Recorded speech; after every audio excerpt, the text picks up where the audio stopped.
Hey gang, Sally here. Hope you're having an amazing and fascinating day. I know I am. Hope you are too. Today we have a special, I don't know if I can say this on YouTube, kind of a shitty subject. We're going to be discussing all things tank related in ways that I've never seen anybody do before. And spoiler alert, I'm going to show you something that you may not actually want to see. I'll give you a warning before I actually put that on the screen, though, so you can always avert your eyes for a moment. But I think it's important to do this so that people maybe get a different idea about how to handle their tanks than they might have thus far. As always, I appreciate you watching. Thank you so much. Hope you stay through until the end. That really helps the algorithm for YouTube. And I know I've got a lot of new people that have subscribed recently, but if you haven't already, please consider subscribing. And if you have and you think you are, double check to make sure because YouTube does spontaneously unsubscribe people. Please consider giving the video a thumbs up. Leave a comment down below. Let me know what you thought. And yeah, I appreciate you. Let's go ahead and roll the intro and get right into it.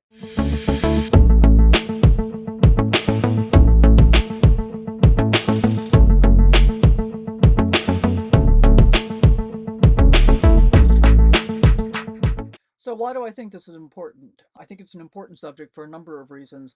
And one of them is that there are a lot of kind of myths about what you should and shouldn't do with your black tank. So I'm going to talk about some of those things, and I'm going to tell you what it is that I actually do, which means you'll learn more about me than you probably wanted to know. But oh well, I think it's an important subject, and I've decided to go ahead and share what my practices are in the hopes that they'll help you. So leave a comment down below. Let me know if you got anything out of this. Hoping you do. So first of all, everybody's tanks are different. I'm going to tell you what mine are. I have 45 gallons of fresh water, woohoo, which is awesome. I have uh, 23 gallons of gray water and 35 gallons of black water. And just to clarify, gray water is what comes out of your sinks and your shower. Black water is what comes out of your toilet or goes into from your toilet into the black tank. So they're two different things. But the truth is that for many people, they complain that their gray tank is smellier than their black tank, and there's a good reason for that. So that's why I want to talk about best practices. Best practices, and this applies to me in terms of the fact that I almost exclusively boondock. And so what that means is that I want to conserve water to the greatest possible degree. So let's start with how I conserve water. Um, I, I generally fill up my freshwater tank at the same time that I'm dumping my black water tank. Hopefully there's potable water available at the dump station. Many times there is, sometimes there isn't. And you want to make sure you're only putting potable water in your freshwater tank. So I fill it up as full as it'll go. A lot of people disagree with that. They don't like to travel with a lot of water, but I'm heading out into the middle of nowhere. So I want all the water available that I can get. But I want my black tank empty. I want my gray tank. Well, and as we'll discover, my black tank is not going to be completely empty, and I'll tell you why. But let's deal with the gray tank first, because that's really, for most people, where they run into issues is with the gray tank. Now, I just went to the calendar and counted up how many days it has been since I last dumped my tanks. And frankly, I'm shocked. Typically, I dump my tanks about every 2 weeks. And the general recommendation for the gray tank is to dump it about every 3 to 5 days, which I find really interesting as a solo traveler. There is no way that I'm ever going to meet the other recommendation for dumping the black tank, which is that it should be 3/4 full. And if it's not 3/4 full, then you're supposed to fill it up to that level. And there are great reasons for that. We're going to talk more about the black tank in detail. But for the gray tank, I want to minimize the amount of water that's going into it to the greatest extent possible. I want to minimize the potential for smells developing to the greatest extent possible. And I want to conserve the fresh water that I've got available, again, to the greatest extent possible. So let's talk about things like hand washing and dishes and stuff like that. Here it is. This is my 2 bottle method. So this bottle is typically, but it'll be filled up, but it's like 2/3 of the way down. This is a 1 quart spray bottle. Got these at Dollar Tree quite a while ago, and they're getting kind of grungy on the outside. I may just grab some new ones the next time I hit a Dollar Tree. 2 different colors, so it's easy for me to tell what I'm grabbing. I put the soap and water in this bottle with the gray because gray reminds me of dirt. And this is vinegar and water, which I use to rinse. So these two bottles, I just filled this one up today, but I last filled these bottles 5 days ago. And I cook at least twice a day. I do dishes at least twice a day. And I also use this combination for hand washing and that kind of thing as well, because it really minimizes the amount of water. Let's talk about the soap bottle first. So typically what I do is I put as much water in as I can, and because I'm always constantly refilling it, um, I usually can only get it up like maybe this far. A lot of times I can only get it up this far. And depending on how much water I get in, it depends on how much Dawn I squeeze into it. And I use Dawn dishwashing liquid because it cuts grease really well, in my opinion. Use whatever dish soap you want to use, doesn't matter. But if you look at this, you can see it's got a little bit of a blue tinge to it from the Dawn, and that's about the color I want it to be all the time. So one of the things that I had discovered quite a long time ago in my RV life is that if I put the dish detergent directly on my sponge or cloth that I'm using to clean my dishes, I've got way too much soap on. And if I've got way too much soap, then I need to use way too much water to rinse, and that's how you can run out of water really, really fast. So using this method, typically 4 to 5 days, all the dishes I need, all the hand washing I need to do on 2 quarts of water. That's pretty impressive, guys. Here's the thing. You don't really need hot water for dishes most of the time. Every once in a while, I do need hot water. I need to use hot water if I've done things like cook something extra greasy in the Instant Pot because it's just otherwise really, really hard to get clean by rinsing constantly with a spray bottle that I got to pull the trigger on over and over and over again. I mean, I can do it, but it's easier just to use hot water to rinse under those circumstances. So vinegar and water, because it helps to cut the grease. And vinegar has all kinds of great properties. You don't smell the vinegar, you can't taste the vinegar, you're not getting any vinegar residue. But this is it. I don't use hot water almost most of the time. I don't use hot water hardly at all anymore for pretty much anything for a number of reasons. The vinegar and water bottle, it's, I fill it up to about here and then about a quarter cup of vinegar, so that fills it up all the way. The soap and water bottle, as I said, I just kind of judge it by the color. I want it to be a very light blue. So what happens is when I spray my dishes with the soap and water bottle, I'm getting just enough soap to be able to get them clean, and not so much that it takes a ton of water to rinse them. So that's the primary way that I'm able to easily conserve water.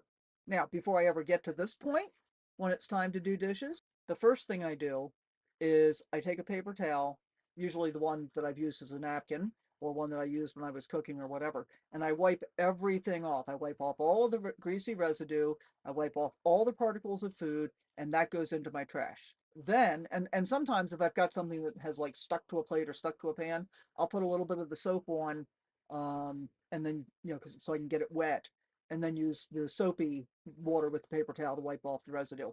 But I basically want my dishes clean before I ever go to wash them.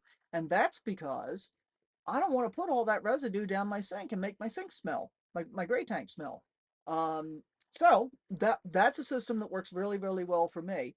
Now, I will mention that it's possible your gray tank may emit odors, especially if you've been doing a lot of driving on rough roads, like on a long driving day, because all of that bouncing motion of the coach can empty the P trap, which holds water so that the smells from the gray tank can't come back up into the sinks. So if you notice a smell like when you've stopped after a long driving day, just run a little water in the sink, get the trap refilled, and you'll be good to go.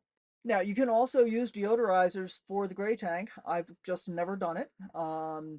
About every couple of months, I will use the treatment that I put in the black tank in the gray tank as well. We're going to talk about what that treatment is in just a moment.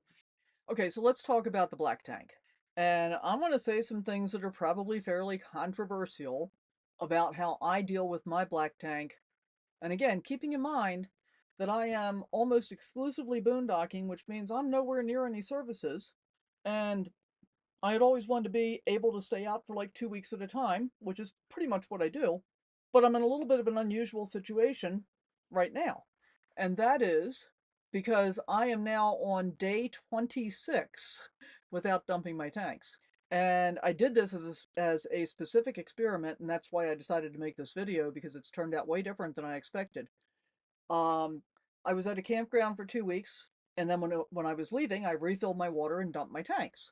And then I went to another campground for 2 weeks and didn't dump my tanks. Almost 2 weeks. I think it was about a week and a half, actually. Whatever the days add up to, because I just looked at the calendar and added them up. And then I've been at this campground for 2 weeks, and I'm like a block and a half away from the dump station.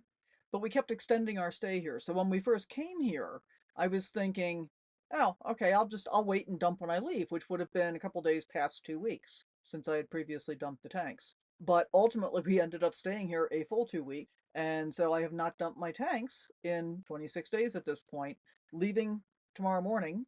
And so that'll be the day that I actually get my tanks dumped.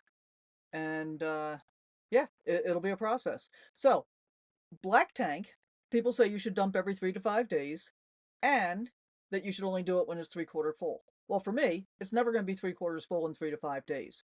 Here's how I handle my black tank. I empty my tank, and most of the time, or much of the time, there is no water available for me to be able to flush the tank. So, you've got those little sensor lights and stuff splashes onto them. So, pretty much they never work. So, how do you know when it's time to flush your tank or to dump your tanks? Well, here's how I know. I get out a flashlight and I shine the flashlight down into the toilet. Okay, you may want to turn away if you don't want to see this part. I'm going to actually show you how full a black tank can get.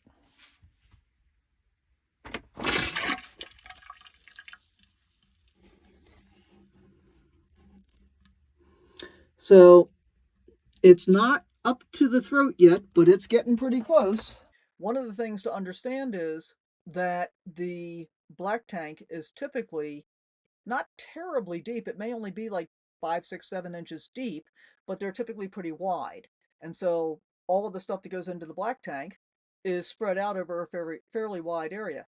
So when I dump my black tank, and if I haven't had water available to flush, especially, then I have to use water from my fresh tank to be able to get the bottom of the tank covered with water before I start using the tank again. And it's important to do that to avoid the dreaded poop pyramid. So, what's the poop pyramid, you might be asking? And again, this is kind of geared toward newbies, but maybe some of you experts might get something out of this whole video as well. The poop pyramid occurs when you don't have enough water being flushed with what you're flushing down the toilet to be able to get it to move away from the throat of the toilet. So you go, and it kind of lands on the bottom of the tank and sits there, and you go again, and it lands on that pile and kind of sits there. You get the point, right? It just keeps building up and building up and building up until you've got pretty horrendous clog, actually. I've never had that experience. I hope I never do, but I try to be really careful about how I handle my black tank in order to be able to avoid that. So, after I've dumped my tanks, I put typically 3 gallons of water in, which always feels wasteful to me because I'm just putting water in the tank. And if I'm using chemicals or some kind of treatment, and I don't do it every single time, we're going to talk about that too. But if I'm using a treatment, I'll put it in at the same time I'm putting the clean water in after dumping. And then for the next few solid instances, I make sure that I've got enough water covering whatever is in the toilet before I flush. And then I will fill the toilet bowl again, like 2/3 to 3/4 full, and flush again. So the force of that water will help to move aside anything that just landed at the bottom of the toilet throat so it won't just sit there. And I'll do that for the next probably, 3 or 4, 5 instances of having something solid to flush. I'm trying to be as delicate as I can here. Um, and then after that, I just make sure I've got enough water that has covered whatever is in the bowl. And that's usually because I've got enough accumulated in the tank that it'll spread out on its own. But those first bits have a tendency to potentially be able to build a poop pyramid. So I always feel like I'm wasting a fair amount of water right up front. But then I get much more conservative about it. And in fact, if all I'm doing is peeing, I actually only flush with water like every second or third time that I pee. And the reason is I don't really want to be putting a whole lot of extra water down there and taking up tank space that I don't actually need to. Regardless of whether or not I've used water to flush, one thing that's really important is to make sure that before you walk away from that toilet, you have enough water covering the valve so that the valve seal remains pliable. Because if you let that valve seal dry out, then the toilet will just leak out its water, and that's one of the ways that you can get odors back in the house. So let's talk about tank treatments. There are lots and lots and lots of different tank treatments out there. And I have used lots and lots and lots of different kinds. I've used the conventional drop-in pods, which used to be my preference because they were easy, you just drop them in. I've used Happy Camper, which is a powder, and I've used liquefied from Matt's RV reviews because he gave me a sample bottle at the Hershey RV show. It does seem to work pretty well. Actually, my two favorite methods are liquefied and the one that I'm about to share with you, but I don't do it every time. I typically will use a treatment like every second or third time that I dump. I typically dump about every 2 weeks, except for this experiment, which now has me up to 26 or 7 days. Most of the time, this is what I use. And this is a recipe that I got from a company called Clean Tank. Huh, got the lid on quite tight when I this up. Um, I got this recipe from a company called Clean Tank, and all it is 2 ounces of pine sol, 2 ounces of Calgon bath pearls, and the rest is filled up with water. I always use filtered water, 4 treatments in a quart-sized bottle. So it'll be, basically 2 months before I go through that for the most part. That's all there is to that. So basically, all I do is mix this up. You got to shake it up every time because the bath beads will kind of get back down in the, so you shake it up every time. And then after I dump, I'll fill up a toilet bowl full of water, dump that, put in a cup of this, dump that, and then fill up the toilet bowl 2 more times with water to be able to get enough to cover the bottom of the tank. So how is it that I'm able to easily wait 2 weeks between dumps? That's super easy. And now I'm up to 26 days. Well, here's a really important part that most people don't ever talk about. They talk about what kind of toilet paper you should use, and the general consensus is you can get away with anything that is considered to be septic safe. Yes and no, depends on what kind of tank treatment you're using, in my opinion. And I had done toilet paper experiments for myself, as I had seen other people do on YouTube, and discovered that, I was using Costco brand toilet paper at that time. It was absolutely fine. It dissolved just as fast as the RV specific toilet paper that costs 6 times as much and is often single ply and just nasty for a whole bunch of reasons. About 2 years ago, somebody told this to me, and I was kind of put off by it, quite frankly, because it just seemed weird to me at that point, even though I was full time. And they told me they never flushed their toilet paper. And I thought about that. And at first, I tried just, not flushing paper that hadn't been used for solids. But then after a few months, I stopped flushing any paper at all. And so what that says to me is I'm never going to have the issue with paper getting stuck or with paper sticking against the sensors, which can also happen because the sensors are inside your tank. I'm never going to have any of those issues, but I also think that I'm leaving a whole lot of extra room, even being conservative with toilet paper, leaving a whole lot of extra room in the tank because I'm not putting that stuff in there. So I just keep a small covered trash can in the bathroom and, drop the paper in there, no big deal. And before you get all grossed out and say that's disgusting, many times when you go to a foreign country, their plumbing systems are such that the norm is that there is a trash can next to the toilet, even in public bathrooms, where you dump the paper before you flush the toilet so that you don't clog up their system. And thinking about it from that context, it seems to make complete and total sense to me. So that's my method. That's how I do it. I enjoy being conservative. I like to gamify a lot of different things. And this system that I've developed seems to work really well for me. Let me know what you think. Hope you got something out of this. Leave a comment down below. Give me a thumbs up. And, here's an interesting thing. I don't even know why the thumbs down button is there because it doesn't really accomplish anything except to make me feel bad. I get very few thumbs down, thank heavens, but it's like, really? Did you need to do that? Especially if you're not going to bother leaving a comment. Anyway, leave a comment down below. And yeah, I appreciate each and every one of you that watch my videos. Thanks for staying through until the end. Super appreciate that. Let me know what you think, and we'll see you next time. Thanks for watching. Bye for now.